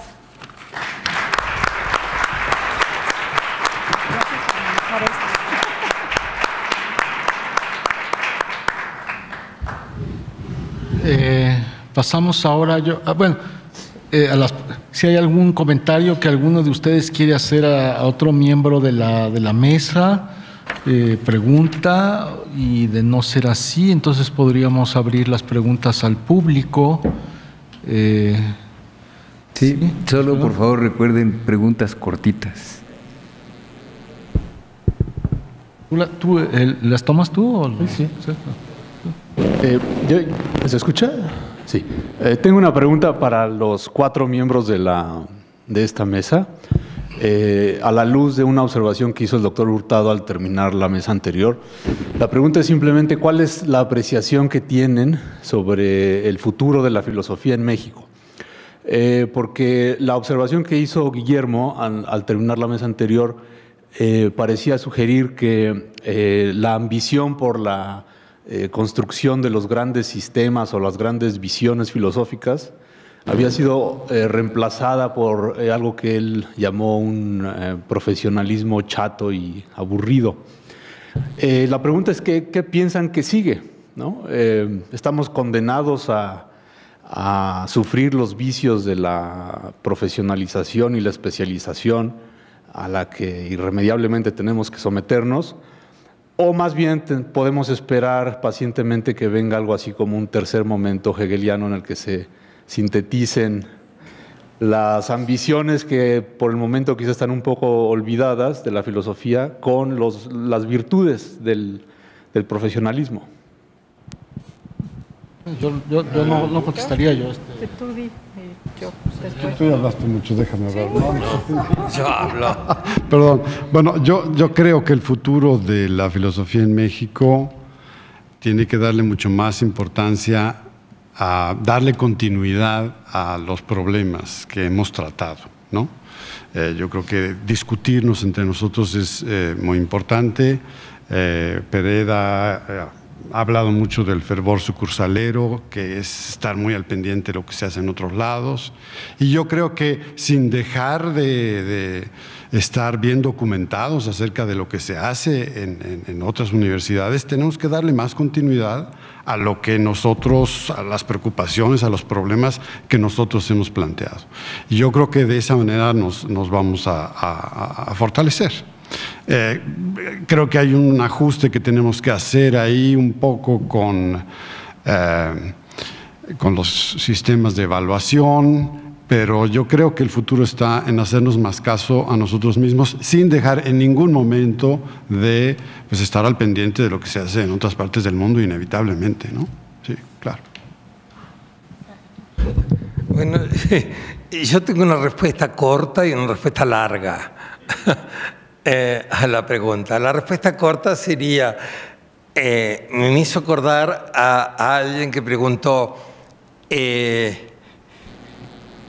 estaban tocando el jazz en un grupo y entonces le preguntaron, ¿cuál será la gran obra de jazz del futuro? Y alguien le contestó, mire, si lo supiera yo ya estaría ahí. Es decir, si supiéramos cuál es esa sería la respuesta corta. La respuesta larga es que yo entendí la respuesta de Guillermo no tanto como un énfasis, al hablar de filosofía mexicana, no tanto como un énfasis en que en ciertos temas, sino como un énfasis en construir una comunidad con una tradición. Una comunidad donde haya un diálogo constante entre nosotros y una tradición entre nosotros. Eso es lo que yo entendí de Guillermo. Y se dice muy fácil, pero es, creo, dificilísimo, porque todos tenemos como pocas ganas de oírnos a nosotros mismos. Incluso los libros o los artículos que publicamos en general no los recibimos. Entonces creo que el énfasis y la respuesta larga sería, creo que empezaré, para usar las palabras de Guillermo, un nuevo siglo de oro de la filosofía mexicana, si logramos escucharnos a nosotros mismos, leernos, discutirnos, nada más que eso.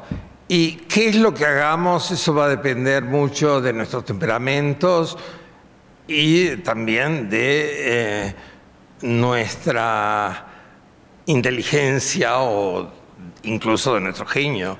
Entonces, por ejemplo, todos esperamos al libro que tú estás escribiendo sobre escepticismo y te prometemos que lo vamos a leer con mucho cuidado. Una pregunta más. Yo lo que puedo decir es que no se pueden soslayar diferentes tipos de... O sea, yo creo que hay algo que sí es cierto. O sea, la filosofía tiene que ser... una de sus grandes virtudes, más que tiene que ser unas grandes virtudes, es la argumentación, el buscar ser precisa, el buscar ser clara. Ya si lo quieres vincular a las ciencias empíricas o no, ya es otro tema, y tu pretensión de verdad también es otro tema. Pero creo que por lo menos esas cosas tienen que estar ahí. ¿Qué tanto es eso suficiente para esa visión profesionalizante o no? Yo creo que no. O sea, yo creo que hay preocupaciones que podemos tener, preocupaciones para quienes estén dotados de los elementos para hablar de lo que sucede, de lo que está sucediendo en México y demás. Yo creo que hay que tener un balance, o sea, tiene que haber gente que trabaje esas cuestiones. O sea, no puede ser que todos trabajemos, es como decir, ay, bueno, a mí me encanta la filosofía del lenguaje, yo voy a trabajar filosofía del lenguaje. O a ti te encanta la epistemología, entonces vas a trabajar epistemología. O sea, yo creo que no es correcto pensar que nos podemos acotar a ciertos temas. Tenemos restricciones claras por las formas de evaluación, eso es cierto. Y hay esas restricciones que por el Sistema Nacional de Investigadores, donde es inevitable, o sea, es inevitable que tengamos que escribir de cierta manera y de cierta forma. Pero lo que también es cierto es que todo el otro trabajo, el trabajo que te vincula con la sociedad, es altamente valioso y es un trabajo que no se puede diseñar. ¿Quién puede hacer las dos cosas a la par y bien hechas? Es muy complicado. A ver, aquí el señor. Yo tengo un comentario rapidísimo. ¿Nos sigue faltando Leopoldo Sea o ya no? Y la otra es, ¿nos falta Leopoldo Sea o ya no? La otra es, Leopoldo Sea. Nos falta. Y la otra es, claro que la filosofía debe estar vigente, ¿no? Hay un Fernando Savater que levanta las preguntas del pueblo, de la sociedad, y se vuelve un gran provocador con sus libros. Y hay libros que son bestsellers, ¿no?, de un filósofo. ¿Por qué no volver a eso otra vez, no?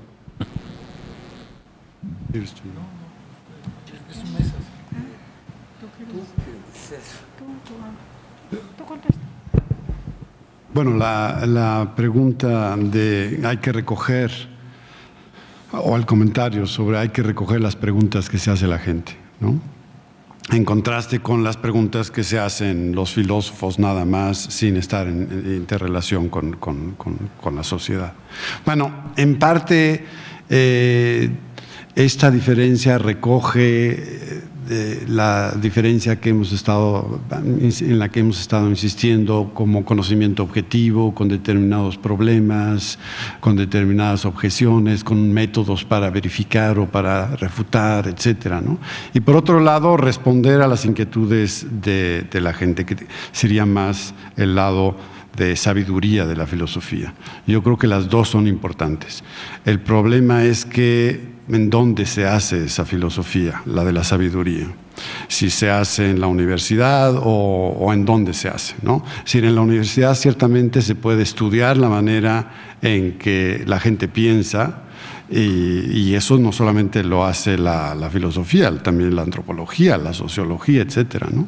Pero proponer una concepción del mundo, a eso reaccionaron precisamente la generación que estamos exponiendo en esta mesa. No es la universidad el lugar en donde debemos buscar las concepciones del mundo. En todo caso, lo que tenemos que hacer es analizar las preguntas que se hace la gente y sistematizarlas, y de esa manera decir, bueno, esta es la concepción del mundo de este grupo en esta época, ¿no?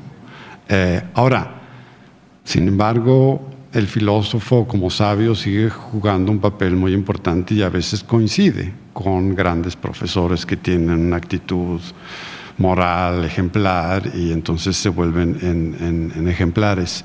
De esos nos están faltando. Eso sí es cierto, y en ese sentido el futuro no lo veo como muy claro. Pero para eso no hay recetas y no hay programas académicos que puedan resolver ese punto, ¿no? Sí. Yo no estoy muy de acuerdo con lo que acaba de decir Pedro. No. En el sentido de que me parece que permanece, Pedro, demasiado prisionero de la distinción entre filosofía como neutralidad, ciencia estricta y concepciones del mundo.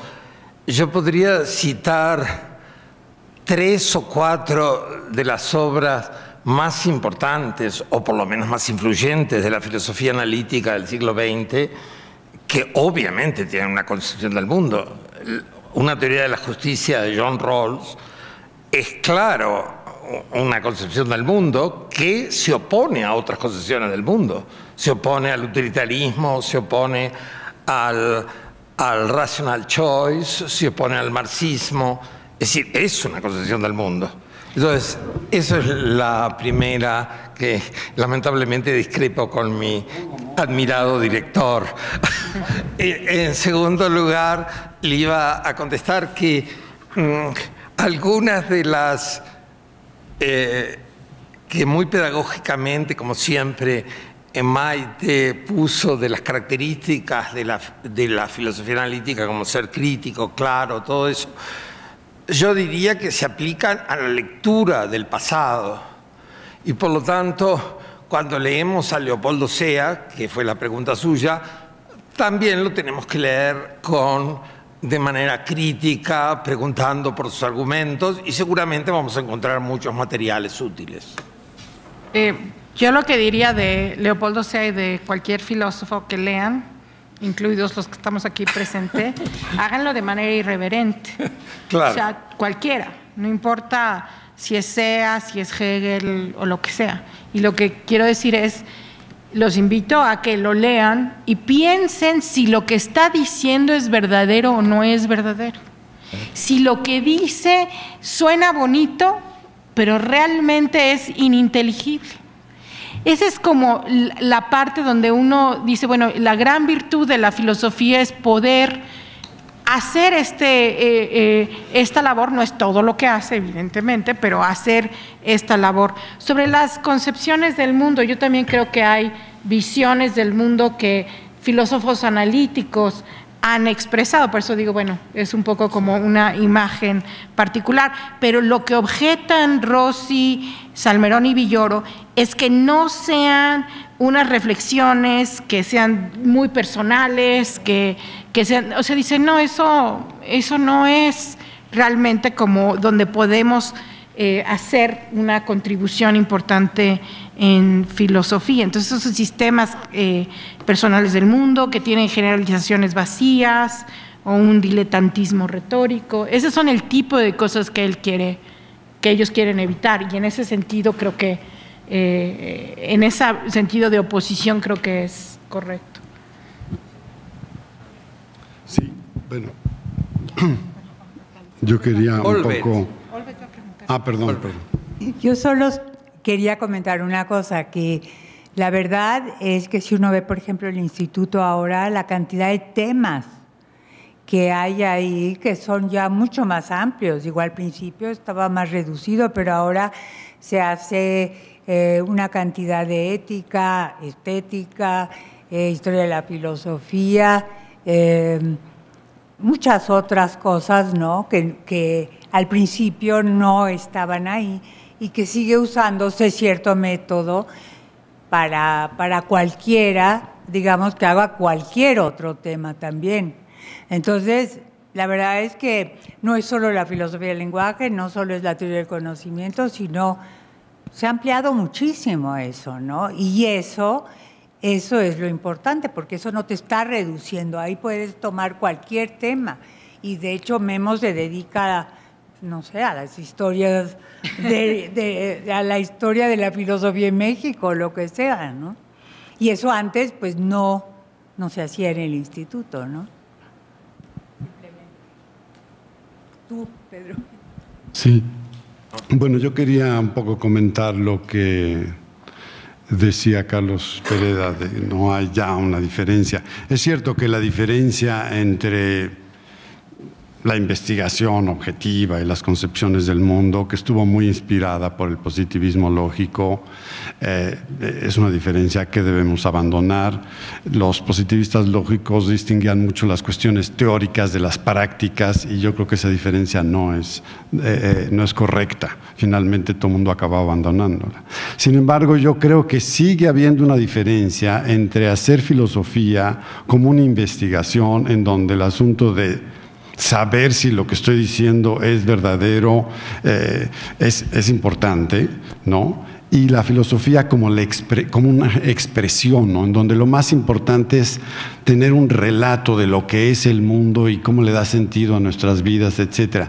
Creo que sí son dos cosas distintas, porque quien está expresando una actitud y una concepción del mundo no busca investigar si es verdadera o no. Entonces yo creo que sigue habiendo esa diferencia, hay que respetarla más o menos y saberla cómo hacerla, ¿no? Yo en eso sí insistiría. Y tenía una pregunta para Maite, que hablaba de pretensión de verdad. Y lo mencionaste en relación con la verificación, ¿no? Sí. Y dices, bueno, eso es lo que buscaban esta generación, los filósofos, tres de esta generación. Y ahí mi pregunta es, bueno, yo creo que también quienes hacen concepción del mundo y quienes saben que no se puede saber la verdad sobre un determinado asunto, pueden pretender o pueden tener pretensión de verdad. Es decir, hay enunciados que son indecidibles y sin embargo puede uno apostar por ellos.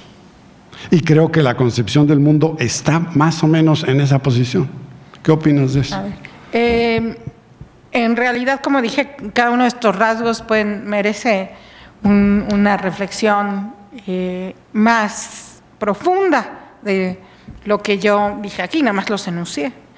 pero como ellos la tenían, era una visión muy de la época de verificación, o sea, de voy a poder contrastarlas de alguna manera o de otra. Yo creo que eso ya todo el mundo como que ha abandonado esa idea, una idea muy vieja. O sea, muchos hablan de solo podemos falsificar las teorías, por ejemplo, pero la idea es que con la pretensión de verdad, la filosofía analítica no es solo uno de estos rasgos, ni es estos rasgos sí y estos no, es como quien dice una mayoría ponderada de esos rasgos, por ponerlo así, ¿sí? Entonces, entendiendo así la filosofía analítica, ¿cómo se entiende? Porque hay que también sacarlo de su momento histórico, esta afirmación de las explicaciones que puedan verificarse. La pretensión de verdad lo que quiere decir es que yo puedo debe ser posible que yo te ofrezca contraejemplos, aunque no se me ocurran, ¿sí? Pero de todas maneras, si tú tienes una teoría, y hay gente, por ejemplo, que critica mucho a un filósofo enteramente analítico, que es el segundo Wittgenstein, y a los wittgensteinianos que salen de él, donde lo critican y dicen, pero no hay manera de saber si lo que me estás diciendo es verdadero o no. Entonces, si esa se vuelve una pregunta que por lo menos puedes enunciar, una pregunta pertinente en algún sentido, entonces sí estás con esta pretensión de verdad. Claro, tú puedes decir, hay enunciados que yo no puedo saber si son verdaderos ni falsos por su propia naturaleza, pero te voy a explicar por qué, ¿sí? Lo que no se quiere aquí es que sean toda mi concepción del mundo, es mi concepción del mundo, y por tanto no puede haber contraejemplos, o sea, no cabe ni siquiera esa pregunta de cómo podría resultar falsa esa concepción del mundo.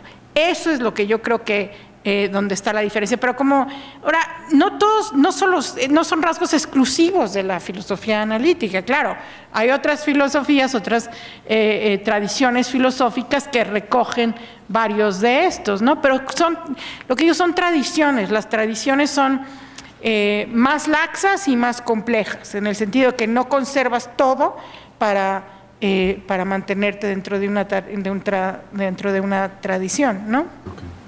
Muy bien, la señora. Sí, yo voy a seguir el consejo de Maite y voy a ser irreverente. Y les quiero preguntar, ¿no es la filosofía analítica una forma de claudicar de los grandes problemas mexicanos en el sentido y del mundo? Los problemas políticos, los problemas económicos, los problemas sociales. ¿No estamos claudicando?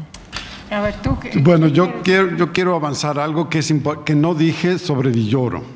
Y es que él, dentro de la tradición analítica, hace un libro que él mismo dice que lo que pretende es analizar las creencias como formas de dominación.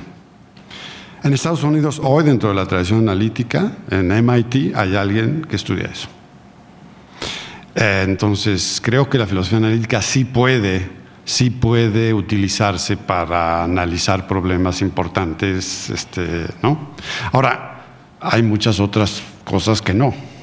O sea, hay muchos problemas que son fascinantes, como los infinitos y los distintos tipos de infinitos, y problemas de lógica que son fascinantes, pero que no responden a problemas o sea, en realidad en filosofía hay tal pluralidad, hay unas cosas muy cercanas a los problemas urgentes y otros no. Pero el gran ejemplo de alguien que utilizó la analítica en dirección a problemas importantes del país es Villoro.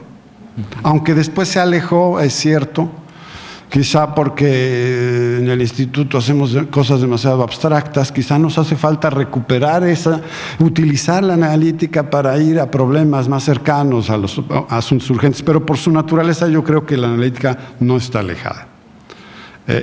Pero tampoco creo que debemos excluir el análisis de las concepciones del mundo. Lo que me parece un poquito fuera de lugar es de pronto ponernos en un pedestal y lanzarnos, utilizar, digamos, nuestra cátedra para ofrecer una concepción del mundo. Eso a mí me parece un poquito fuera de lugar. Hay una última pregunta por allá atrás. Sí, gracias, pues felicidades y muchas gracias a los integrantes de las dos mesas. Realmente ha sido una exposición y una oportunidad de reflexión sobre la filosofía en el siglo XX extraordinaria. Pero como saldo, en el caso personal, me deja con una perplejidad muy grande, y es el enorme contraste entre la concepción de la filosofía de la primera mesa, de los filósofos que se estudiaron en la primera mesa, y la concepción de la filosofía en esta segunda mesa. Son como si fueran dos tipos de saber, de disciplina, absolutamente diferentes, ¿no? Y quisiera aquí retomar la pregunta de Miguel Ángel, que un poco Maite decía en bromas, ¿vendrá la síntesis hegeliana? No, quizás la pregunta es si cabe plantearse, retomando el título del libro de Villoro, Los retos de la sociedad por venir, ¿no? Y retomando la pregunta de Miguel Ángel, los retos de la filosofía por venir. En romper, como ya apuntaba Carlos, estas dicotomías que parecen demasiado fuertes, ¿no? Bueno, quiero referirme a un título de una de las catedrales de la filosofía analítica, el Manifiesto del Círculo de Viena, la concepción científica del mundo, ¿no? Entonces, bueno, al menos así se considera en filosofía de la ciencia una catedral de la filosofía analítica de la ciencia, que utiliza métodos que son considerados como filosofía analítica, y es la concepción científica del mundo, el manifiesto, ¿no? De tal manera que ahí mismo estamos viendo esa posibilidad de integración. Y también, Maite, respecto a esta idea de la dificultad en integrar el buen decir con la claridad y la belleza. Creo que Giraud, por ejemplo, entre otros, y muchos de nuestros grandes filósofos, poetas, empezando por Sor Juana, y la idea de Gauss tan importante, ¿no? Es decir, la distinción entre filosofías sistemáticas y filosofías asistemáticas, y identificar la filosofía asistemática, que toma de Dilthey esa distinción. Ramos también hace mucho énfasis en Dilthey, dice, lean en Dilthey esta distinción. Yo creo que Gauss la toma de Ramos, ¿no? Esa distinción. Y bueno, el reto es si caben las dos. Si nuestro porvenir de la filosofía puede ser una filosofía rigurosa, clara y al mismo tiempo significativa para concepciones del mundo que incidan sobre la realidad. Creo que este es uno de los retos, o yo así lo vería, no sé qué piensen de la filosofía por venir, no solo en el instituto, sino en México. Gracias. A ver, yo sí quiero decir una cosa como en respuesta acá, que sí me parece muy importante. Muchas veces cuando la gente habla de filosofía, lo primero que quiere decir es, ¿y cómo me va a resolver el problema cotidiano? ¿Y cómo va a dar? No, espérenme. O sea, de filosofía hay muchos temas, hay unos que son más pertinentes para cuestiones más cotidianas, pero al igual que otras partes del conocimiento, como lo puede ser la física teórica, la filosofía tiene partes muy técnicas, tiene problemas muy abstractos que son igualmente valiosos de responder y de abordar. Entonces eso es como pretender que siempre la filosofía tenga una aplicación a la sociedad directa, es no reconocer que, bueno, que estamos ampliando nuestro conocimiento filosófico, haciendo las partes que no tienen esa aplicación directa, ¿no? Entonces eso creo que es algo importante. Yo no objeto, y yo creo que la objeción que había a estas concepciones personales, habría que ver más o menos qué tenían en mente, no, por eso lo puse más en términos de ellos que de lo que yo podría decir, o sea, pero lo que sí querían, o sea, lo que sí creo que se puede rescatar de ese rechazo, esas concepciones filosóficas del mundo. Claro, si alguien puede escribir con absoluta precisión y claridad y aparte escribir muy bellamente, yo lo aplaudo. O sea, no soy yo, pero yo lo aplaudo, ¿sí? Si lo puedes hacer las dos cosas, yo completamente de acuerdo, no es que sean incompatibles. Lo que creo que sí es más complicado es esas concepciones que sean absolutamente personales, es que yo así veo las cosas, ¿sí? Entonces ya eso ya es, bueno, pues entonces así cada uno de los que estamos aquí presentes tenemos nuestra propia concepción muy personal de la realidad, ¿no? Y eso es lo que ellos dicen, no, espérenme, tiene que poder ser algo que podamos discutir, Entonces, no es que las concepciones del mundo tengamos que deshacernos de ellas para el futuro, sino simplemente lo que quiero decir es tienen que poder ser sujetas a argumentación, no solo a claridad y a precisión, sino a argumentación y demás. Esas son nuestras herramientas. Ahora, hay otro aspecto de la filosofía que uno quisiera que fuera como más místico, más cercano a eso. Eso puede tener su valor, pero yo donde veo como la mejor contribución y la mejor confluencia más bien sería más en este sentido. Bueno, yo pienso también como Maite de que hay una pluralidad de intereses en la filosofía y que eso es casi una trivialidad porque hay una pluralidad de intereses en cualquier disciplina. Es decir, si yo me interesa estudiar el lenguaje, como Luis Fernando, me puede interesar la lexicografía o me puede interesar la teoría fonológica o lo que fuere. Y que un poco, como ha dicho un filósofo que creo que todos estimamos como Strawson, lo que es propio quizá de la gran filosofía es que esos intereses muchas veces se traslapen y se vinculen y que a veces problemas totalmente abstractos que no sabemos qué utilidad podrán tener, de pronto iluminan casos muy concretos. Lo segundo, entre pensar riguroso y buen decir, magnífico, pero sabemos que Hume o Platón tenían buen decir y pensar riguroso, y Kant, en cambio, tenía pensar riguroso y un decir horrible.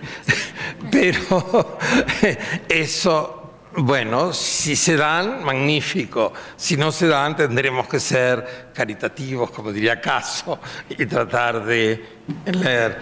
Y tercero, van a decir que soy obsesivo, pero voy a terminar de nuevo diciendo, a mí me parece ridículo decir que una concepción del mundo es algo que se me ocurre a mí y que es una confesión personal y nada más. Lo que normalmente yo entiendo por concepción del mundo, y por eso puse el caso de Rawls, Rawls no dice yo soy liberal y ahí se termina el libro, sino que escribe, creo que como 800 páginas, diciendo aquí están estos argumentos, aquí están estos argumentos por los cuales no hay que apoyar él. Y me imagino que cualquier gran filósofo donde podamos reconocer una concepción del mundo, incluso los más antianalíticos, me imagino Nietzsche, por ejemplo, también dan argumentos, no simplemente dicen ¡ay, qué horror!